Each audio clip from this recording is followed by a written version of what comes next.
इथे जमलेल्या विद्यार्थ्यांनो आणि कधी काळी विद्यार्थी असलेल्यांनो,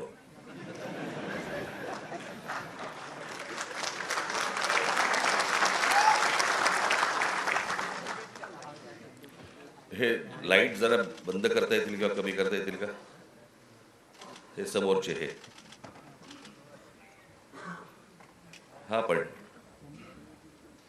हा बंद, हा आणि हा बंद करा पहिला, हा वरचा करता येईल का? हा बस. साहेब दिसत नाही, लाईट पाहिजे. बघायला आलात काय? ए बंद कमी कर रे भाऊ, मला डोकं दुखायला लागतं. आज विद्यार्थी सेनेचा वर्धापन दिन. खूप वर्ष झाली माझी राजकारणाची सुरुवातच ही विद्यार्थी सेनेतून झाली आणि त्याच्यातलं काम करत करत करत करत घडत घडत घडत घडत आज इथपर्यंत आलो. अमित आणि त्याचे सगळे सहकारी उत्तम काम करतील अशी अपेक्षा आहे, आशा आहे.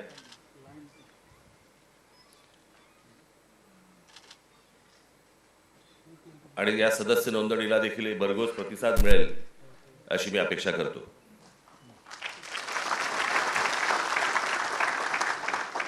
आज एवढ्या मोठ्या आंदोलनानंतर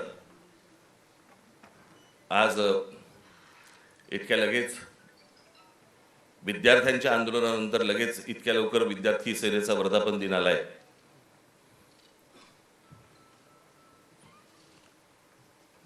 हे विद्यार्थ्यांचं आंदोलन का झालं, कशासाठी झालं हे आपण बोलूच.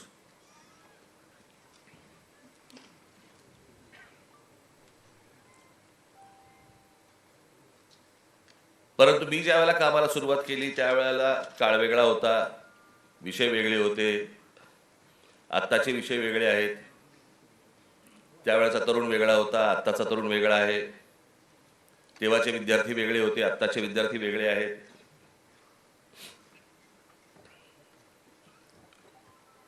आम्ही जो काळ पाहिला तो टेलिग्राम पासून ते इंस्टाग्राम पर्यंत पाहिला.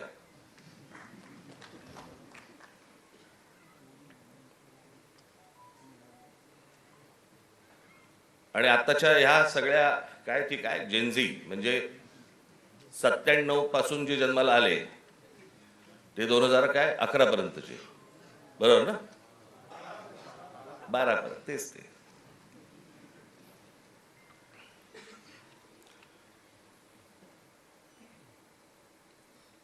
या मुलांचं म्हणणं काय, या मुलांना काय हवंय? आपण हे जेनझी करतोय. इंग्रजी बोलणारी फक्त जेनझी नसतात. माझी विद्यार्थी सेनेच्या सर्व सहकार्यांना माझी विनंती आहे, जेनझी 97 नंतर जन्माला आलेले 2011 पर्यंत 12 पर्यंतची मुलं ही महाराष्ट्राच्या ग्रामीण भागात पण आहेत.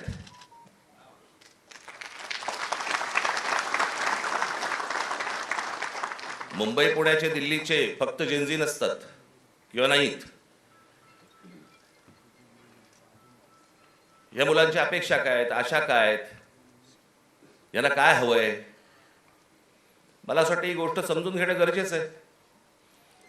काही जुन्या ज्या काही भ्रामक कल्पना ज्या होत्या, मला असं वाटतं त्याही आता आपण सोडून दिल्या पाहिजेत. आमच्या काळामध्ये आम्ही त्यावेळेला लहान असताना आमचे आई वडील सांगायचे, डोक्याला रात्री झोपताना तेल लावत जा, बुद्धी तल्लख होते. एका माणसाने आयुष्यभर केसाला तेल चोपडलं पण बुद्धी नाही आली.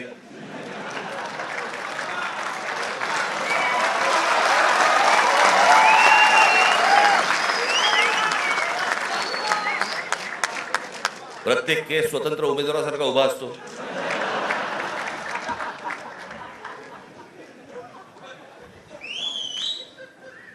आणि हे म्हणे शिक्षण आणि तंत्रज्ञान मंत्री.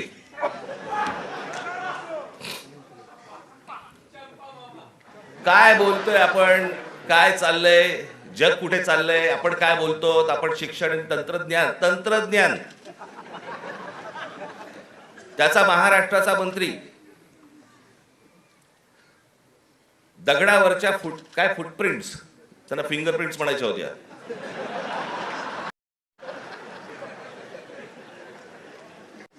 ते म्हणे आता लिंक आधारशी करणार. कसं?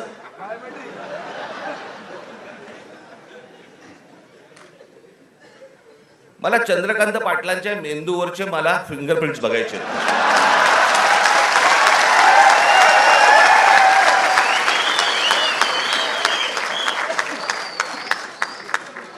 कोल्हापूरकरांनी ज्ञान मिळावं म्हणून या माणसाला कोल्हापूरवरनं पुण्यात पाठवलं, जिकडे बाबा शिक्षणाचं बाहेरघर आहे. तिथेही काही नाही झालं. तिथेही काही नाही झालं.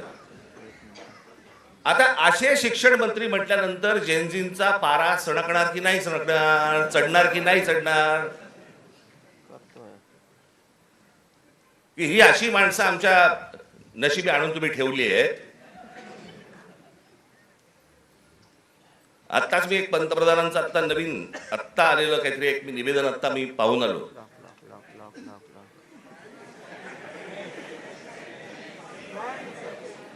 त्यांनी असं सांगितलं की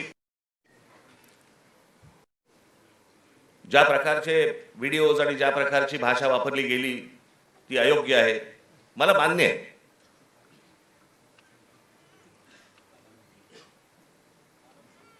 कोणाच्याही बाबतीमध्ये अशा प्रकारची खालच्या थरातली भाषा ही वापरली जाऊ नये, हे मला 100% मला मान्य आहे पंतप्रधानांचं. मला पंतप्रधानांना फक्त एवढंच सांगायचंय, हे तुमच्या पक्षातल्या लोकांना पण सांगा.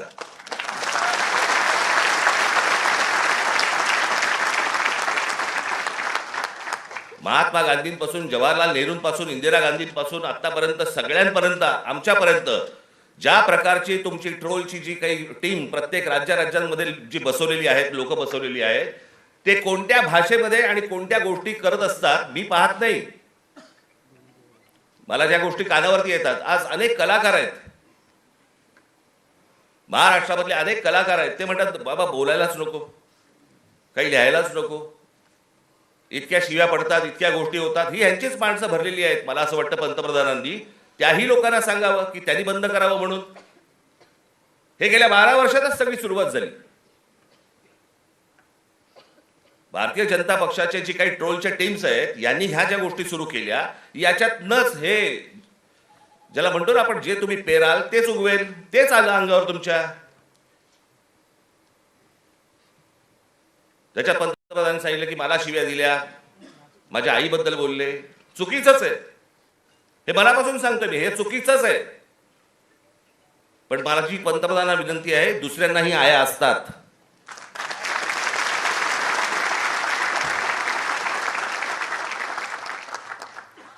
हे तुम्ही तुमच्या पक्षातल्या लोकांना देखील हे सांगितलं पाहिजे की तुम्ही मर्यादा पाळल्या पाहिजेत.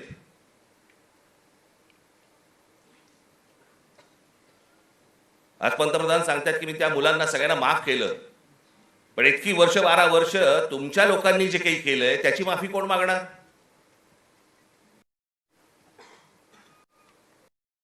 जे विद्यार्थी तरुण तिकडे जंतर मंतरला बसले होते, त्यांची डोकी फोडली, ज्यांना लाठ्या काठ्या मारल्या, त्याचे आदेश देणारे लोक होते, ते कधी माफी मागणार?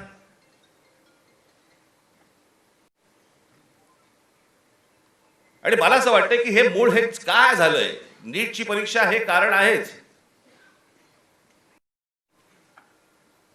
पण हे प्रत्येक ठिकाणी त्याला जो काही रिस्पॉन्स मिळाला, सगळेच काही विद्यार्थी होते, तरुण होते, अनेक जे विद्यार्थी दशेतनं बाहेर आलेले आहेत, अनेक तरुण होते, अनेक तरुणी होत्या. हे का आले रस्त्यावरती? याचं कारण सभोवतालचं वातावरण. आज अनेकांना वाटलं की हे फक्त नीटची परीक्षेचे पेपर फुटले, हे कारण होतं त्या आंदोलनाचं. पण त्या आंदोलनाने जे रौद्र स्वरूप धारण केलं त्याचं कारण हे आजूबाजूचं इतक्या वर्षांचं साचलेलं जे काही आहे ना, मला फुटपाथवरनं चालता येत नाही, माझ्याकडे पाणी तुंबलेलं असतं, आमच्याकडे बागा नाहीत, माझ्या लहान मुलांना खेळायला मैदान नाहीत, बाहेर कुठे घेऊन जायला जागा नाही, शिक्षण झालंय, नोकऱ्या मिळत नाहीयेत, कंपन्या खाजगी लोकांना दिल्या जात आहेत, एकाच उद्योगपतीवरती मेहरबानी सुरू आहे, त्यालाच सगळी जंगलं दिली जात आहेत, त्यालाच सगळ्या जागा दिल्या जात आहेत. जेव्हा कधी बघावं तेव्हा या देशामध्ये फक्त निवडणुका सुरू आहेत, आमदार खासदार फोडले जात आहेत, 50-50, 100-100 कोटी. डिजिटल इंडिया, तुमच्याकडचे पैसे हे सगळे काय ते सगळे काय डिजिटलाइज केलेत वगैरे वगैरे काय काय काय काय ज्या गोष्टी सगळ्या आता झाल्या. म्हणजे आमदार खासदार फुटतात त्यावेळेला कुठे कार्ड कुठे स्वाईप करतात?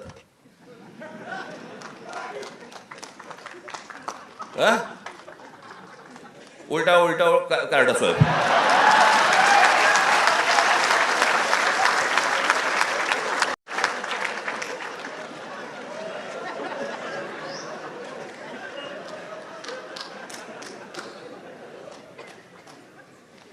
पैसे कुठे देतात मग? हे सगळं जे आहे हे सगळं साचलंय, हे सगळं साचलंय. त्या सगळ्या गोष्टींचा उद्रेक आता बाहेर येतोय, तो येणार, अजून येणार.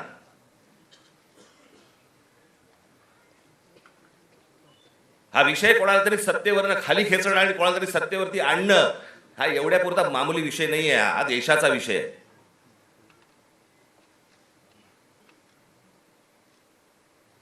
हा देशाच्या भविष्याचा विषय आहे. देशातल्या विद्यार्थ्यांच्या तरुणांचा भविष्यातला विषय. हा काय होणार आहे त्यांचं? आज माझ्या महाराष्ट्रातल्या ग्रामीण भागामध्ये, देशातल्या आज ग्रामीण भागामधला तिकडचा तरुण, तिकडच्या तरुणी काय करत असतील दिवसभर? काय विचार करत असतील? तो तिकडचा तरुण ज्याला विचार करत असेल की बाबा माझ्या बाजूच्या घरामध्ये एकाने शेतकऱ्यांनी माझ्या वडिलांचे मित्र होते, त्यांनी आत्महत्या केली, त्यांच्या अंत्यविधीसाठी तो मुलगा जाणार, विचार काय करणार? हे माझ्या वडिलांच्या मनामध्ये येऊ नये. मग याच्यासाठी मी काय केलं पाहिजे? मग मी शहरात गेलं पाहिजे. मग शहरात गेल्यावरती काय होणार माझं? मला कुठून नोकरी मिळणार? मला कुठून शिक्षण मिळणार? माझं पुढे काय होणार?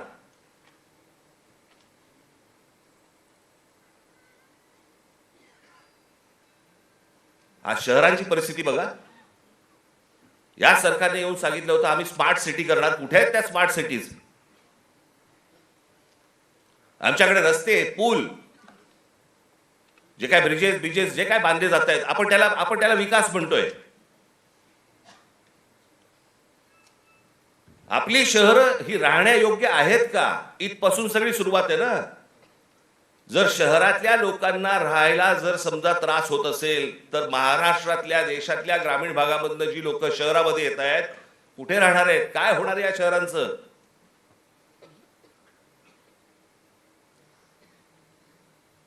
मी आता एक जस्ट तुमच्यासाठी म्हणून एक आकडा म्हणून आणलाय. आज वर्तमानपत्रांमध्ये आलेलं हे वेबसाईटवरनं काढलेलं अनेक गोष्टींमधनं आलेलं हे त्याच्यातनं मी हे तुमच्या समोर मांडतोय. आजची देशाची शिक्षणाची परिस्थिती काय आहे? देशातील 1 लाख शैक्षणिक संस्थांमध्ये मुलींसाठी स्वच्छतागृह नाही. 1 लाख. 15,000 शाळांमध्ये पिण्याच्या पाण्याची सुविधा नाही. 2004 मध्ये 8 लाख शिक्षकांची पदे जी रिक्त होती ती 2026 मध्ये ही संख्या 10 लाखावरती पोहोचलेली आहे. शिक्षक हवे 10 लाख. 23 ला जॉईंट एंट्रन्स एक्झाम परीक्षार्थ्यांसाठी फक्त 1 लाख जागा उपलब्ध आहेत. 2014 मध्ये 3 लाख विद्यार्थी परदेशात शिक्षणासाठी गेले होते. 2014 ला 3 लाख. तर 2026 मध्ये ही संख्या 9,10,000वरती पोहोचली. आज इतकी मुलं परदेशात जात आहेत. का परदेशात जात आहेत? मी 2014 साली मी एक डॉक्युमेंटरी केली होती, छोटीशी एक फिल्म केली होती 16 मिनिटाची. आपण जरूर बघा, युट्यूबवरती आहे.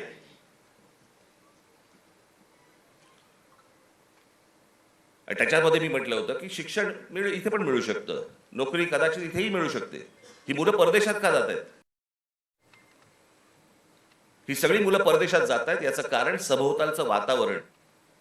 मी माझ्या घरातनं बाहेर पडल्यावरती मला आनंद मिळाला पाहिजे की मी काय शहरामध्ये राहतोय, काय सुंदर रस्ते आहेत, काय चांगले फुटपाथ आहेत, काय चांगल्या बागा आहेत, काय चांगली मैदान आहेत, स्पोर्ट्स कॉम्प्लेक्स आहे. मला प्रत्येक गोष्टीला वाव आहे. मग आमच्याकडे ही गोष्ट का नाहीये? आज कित्येक चित्रकार, कित्येक खेळाडू आज आमच्या ग्रामीण भागामध्ये आहेत, वावच नाही. काय करायचं पुढे माहिती नाही, कोणाला भेटायचं कल्पना नाही. हे जे सगळं साचलंय ना, हे साचलेलं सगळं बाहेर येतंय. नीटचे पेपर फुटण्याचा राग आहेच, पण हे जे बाकीचं जे साचून ठेवलेलं आहे ना, त्याचं काय करणार आहात?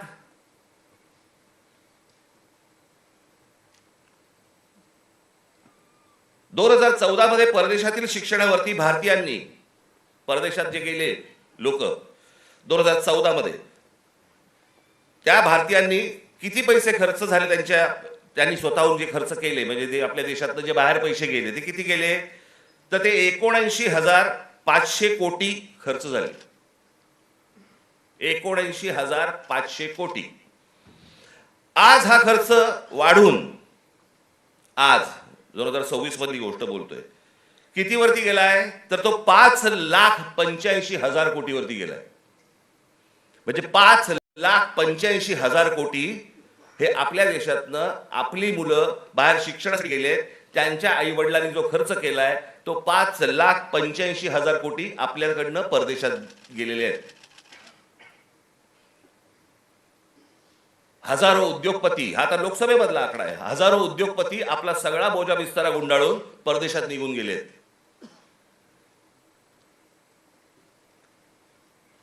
अहो एवढं कशाला? ज्यांनी मोदींवरती चित्रपट काढला होता, नरेंद्र मोदींवरती चित्रपट, आणि ज्याच्यामध्ये नरेंद्र मोदींची ज्यांनी भूमिका केली होती तो विवेक ओबेरॉय, तो दुबईमध्ये राहायला गेला. दुबईचा नागरिक आहे तो भारत. मोदीजींनी खूप चांगलं काम केलंय, मोदीजी देशाला मोठं करतायत, मोदीजी देशामध्ये काय काय काय उद्योग आणतायत, हे आणतायत वगैरे वगैरे, अशी मुक्ताफळं जी आत्ता केली. तो कोण? आर माधवन ना, तो आर माधवन. विचारा कुठे राहतो हा आर माधवन? दुबईमध्ये स्थायिक झालेला आहे. यांना जर समजा या देशाबद्दल आहे प्रेम, या देशातल्या पंतप्रधानांबद्दल प्रेम आहे, ते विकास करतायत, हा जर समजा ह्यांना विश्वास आहे, हे परदेशात का जाऊन राहत आहेत? हे परिवारासकट दुबईला जाऊन का राहत आहेत? इथे येणार, स्पॉन्सर फिल्म मध्ये काम करणार, गव्हर्नमेंट स्पॉन्सर्ड फिल्म मध्ये, ते धुरंधर बिरंदर, आणि मग इथून करून जाणार परत दुबईला. देशात खूप चांगलं चाललेलं आहे, मी चाललो दुबईला. ही माणसं दुबईला जात आहेत. या मुलांचं काय घेऊन बसलोय आपण?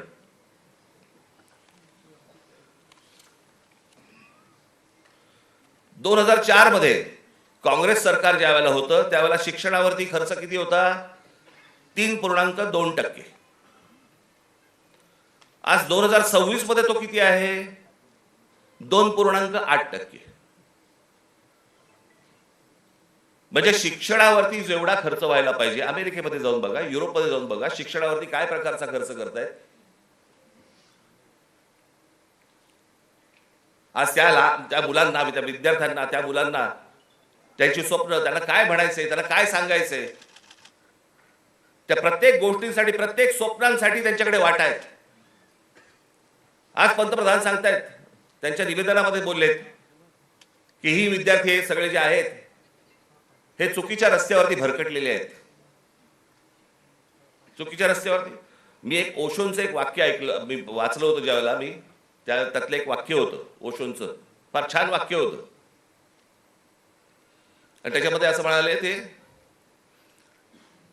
कि कौन कहता है कि इस देश का युवक गलत रास्ते पे भटक रहा है, रास्ता बनाने वालों ने ही अगर गलत रास्ता बनाया है तो युवकों को क्यों टोकते हो?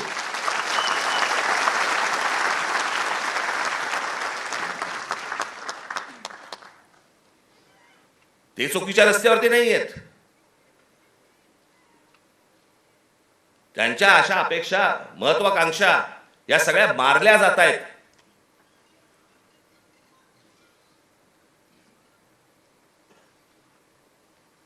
मोदींनी सांगितलं की आज मी म्हणे त्या सगळ्या ज्यांनी कोणी ट्रोल बिल केले त्यांना मी सगळ्यांना माफ करतो. या नीटच्या परीक्षांचे पेपर फुटल्यानंतर ज्या मुलांनी आत्महत्या केल्या त्यांच्या आई वडिलांची कोण माफी मागणार?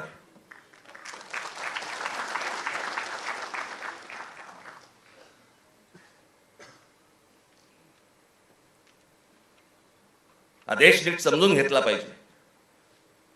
विद्यार्थ्यांचं, तरुणांचं, तरुणींचं म्हणणं, मत हे आपण समजून घेतलं पाहिजे. आज तो विद्यार्थी ज्या वेळेला तो हवालदिल ज्या वेळेला होतो त्या हवालदिलपणामध्ये तो जातो कुठे? मग देवाकडे प्रार्थना करायची, मला नोकरी लागू देत, मला काम मिळू देत, मला पैसे मिळू देत, नोकरी लागल्यावर माझं लग्न होऊ देत. त्याची स्वप्न असतात. मग तो विचार करतो की बाबा देवळात जाऊ, आपण देवासमोर नतमस्तक होऊ. त्याच्या लक्षात येतं अरे त्या देवळातच चोऱ्या व्हायला लागल्या.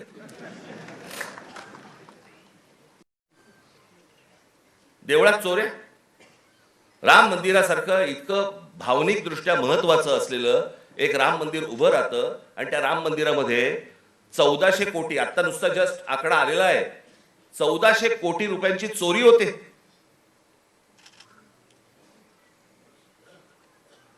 आणि याच्यावरनं सरकारमध्ये असलेले कोणीही त्याच्यावरती बोलायला तयार होत नाहीत. राम मंदिरावरती मत मागताना बरोबर गेलात तुम्ही. मग ज्या वेळेला 1400 कोटी रुपयांची चोरी झाली, पंतप्रधान स्वतः एकटे गेले होते, सगळेजण बाजूला उभे होते. स्वतः एकट्याने जाऊन तिकडे जाऊन पूजा केली, प्रतिष्ठापना केली, सगळ्या गोष्टी केल्या. पंतप्रधानांनी याच्यावरती बोलायला नको राम मंदिराच्या चोरीबद्दल? का त्या अयोध्येमधनं एक खासदार निवडून नाही आला म्हणून आमचा संबंध तुटला असं आहे?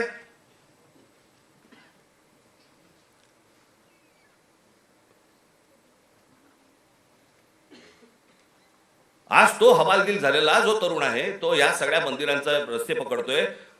धर्मांध बनवू नका त्या तरुणाला. शिक्षणाच्या वाटेवरती लावा. नुसतं जय श्रीराम बोलून होणार काही नाहीये. आज अनेक गोरक्षक गाड्या पकडतायत, गायी पकडतायत, सगळ्या पकडतायत. आणि हेच आमचेच पंतप्रधान ऑस्ट्रेलियामध्ये जाऊन सांगतायत की बीफ एक्सपोर्ट मध्ये भारत हा 1 नंबरचा देश आहे. बीफ एक्सपोर्ट मध्ये ते कापल्याशिवाय होणार आहे का एक्सपोर्ट मध्ये आपण 1 नंबरचे? मग त्या गोरक्षकांचं काय करायचं? आपण करतोय काय? देश चाललाय कुठे? देश काय विचार करतोय? काय कशाचा कशाला ताळमेळ नाही. बस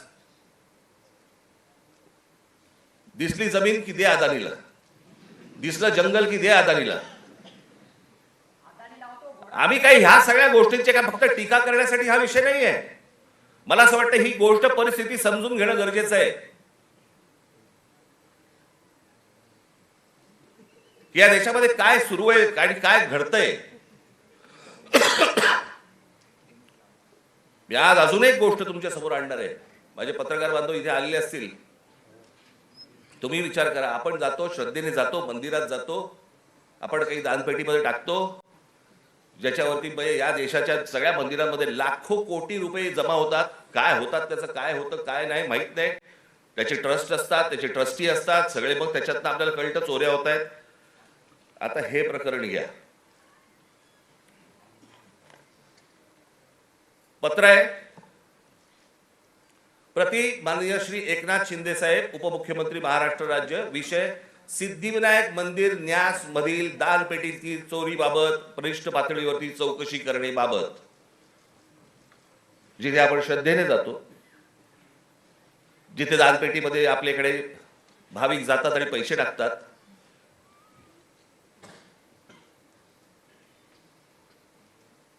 त्याचं कारण असतं ते धर्मासाठी म्हणून आपण असे टाकतो. महोदय, आम्ही स्वाक्षरी करणारे सर्व सिद्धिविनायक न्यास मंदिर प्रभादेवी मुंबई येथील विश्वस्त आहोत. साहेब, आपण विश्वासाने आमची संबंधित ट्रस्टवरती सदस्य म्हणून नियुक्ती केली असून आपल्या विश्वासाला पात्र राहण्याचा आम्ही प्रामाणिकपणे प्रयत्न करत आहोत. भाषा पण बघा, मंदिर आहे का कंपनी येतेच कळत नाही मला. त्यामुळे मंदिरात गेल्या 1.5 वर्षाच्या कालावधीत विविध उपाययोजना राबविताना मंदिराची मिळकत 35% जादा वाढविण्यात आम्ही काही प्रमाणात यशस्वी झालो आहोत. मिळकत तुम्ही कसे यशस्वी झालात? असो महोदय, विश्वस्तांच्या सतर्कतेमुळे मंदिरातल्या दानपेटीतून पैसे चोरणारे कर्मचारी पकडले गेलेले आहेत. हे कर्मचारी पकडण्यापूर्वी दर बुधवारी मंदिरातल्या दानपेटीतील रकमेची मोजदाद ही 50 लाख रुपयाच्या आत होती. मात्र हे कर्मचारी पकडल्यानंतर गेले 3 आठवड्याची दानपेटी रक्कम ही 1.5 कोटी रुपयांच्या घरात पोहोचली आहे. याचाच अर्थ यापूर्वी दर आठवड्याला दानपेटीतील जमा होणाऱ्या काही रकमेतील काही रक्कम ही लंपास होत होती. त्यामुळे दरवर्षी सुमारे 18 कोटी रुपयांचे मंदिराचे नुकसान होत होते. याचे धागेदोरे वरिष्ठ पातळीवर आहेत असा आमचा ठाम संशय आहे. साहेब, या प्रकरणाची आपण गंभीर दखल घेऊन शासकीय पातळीवरती संबंधित प्रशासनातील वरिष्ठ अधिकाऱ्यांची चौकशी लावावी अशी आमची आपणास विनंती आहे.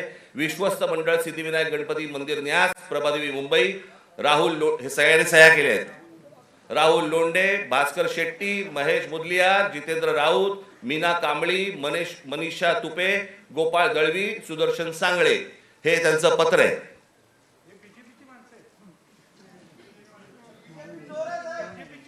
हे सगळं म्हणजे 18 कोटी रुपये दर वर्षाचे सिद्धिविनायक मंदिरामधून चोरी होतीये. आपण भाबडेपणाने भाविकपणे आपण तिकडे जातोय, दानपेटीमध्ये आपण टाकतोय. हे असल्या चोऱ्या होत आहेत. ही माणसं सगळी मंदिरं लुटतायत. हाच तो तरुण, हेच ते विद्यार्थी परीक्षांच्या वेळेला नोकरीसाठी मंदिरामध्ये जात आहेत, पायऱ्या झिजवतायत, सांगतायत देवाला मला नोकरी मिळू देत, आणि त्याच मंदिरामध्ये चोऱ्या होत आहेत. तिकडचेच विश्वस्त चोऱ्या करतायत, तिकडचीच माणसं चोऱ्या करतायत. हा आमचा धर्म, ही आमची धर्माची मंदिरं. सरकारवरती विश्वास ठेवता येत नाही म्हणून मंदिरात जावं, तर मंदिरावरती विश्वास ठेवता येत नाही. ही जर समजा देशाची परिस्थिती असेल, होईल काय? रस्त्यावरतीच उद्रेक होईल.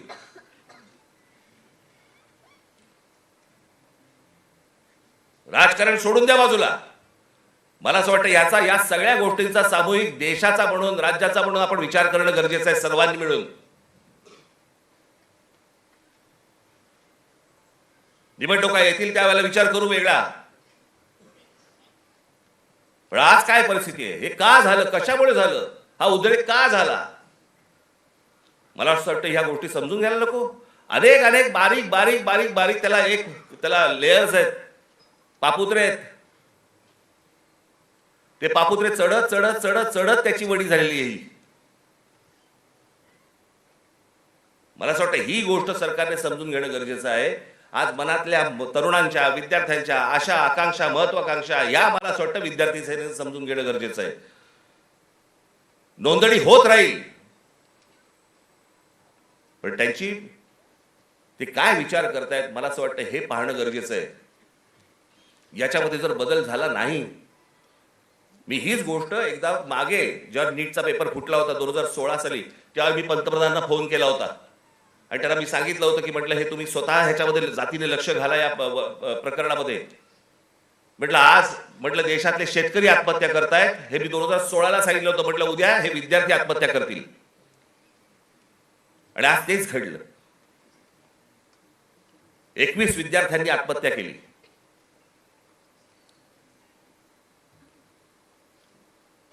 सदस्य नोंदणी ही तर कराच, पण मला असं वाटतं या शिक्षण क्षेत्रामध्ये आमूलाग्र बदल होणं गरजेचं आहे. त्याच्यासाठी विचारवंतांची गरज आहे. जे विचारवंत या देशामध्ये आहेत त्यांना बोलवणं गरजेचं आहे. त्यांची आणि या मुलांची सांगड घालून देणं गरजेचं आहे. यांची स्वप्न आणि त्या स्वप्नांना कसा आकार देता येईल याच्यासाठी म्हणून जे तज्ज्ञ या देशामधले आहेत त्यांना बोलवणं गरजेचं आहे. त्या मुलांना समजून घेणं गरजेचं आहे. मला असं वाटतं एवढीच अपेक्षा माझी आज या दिवशी मी व्यक्त करतोय. आज या विद्यार्थी सेनेच्या मुलांनी, सर्वात तरुणींनी या महाराष्ट्रातल्या विद्यार्थ्यांची अपेक्षा, आशा, आकांक्षा या समजून घ्याव्यात आणि त्याला आकार देण्याचा मला असं वाटतं जास्तीत जास्त प्रयत्न करावा. भविष्यातल्या तुमच्या सगळ्या वाटचालीसाठी माझ्याकडनं मनपूर्वक तुम्हाला सर्वांना शुभेच्छा देतो आणि आपणा सर्वांची रजा घेतो. धन्यवाद. जय हिंद, जय महाराष्ट्र.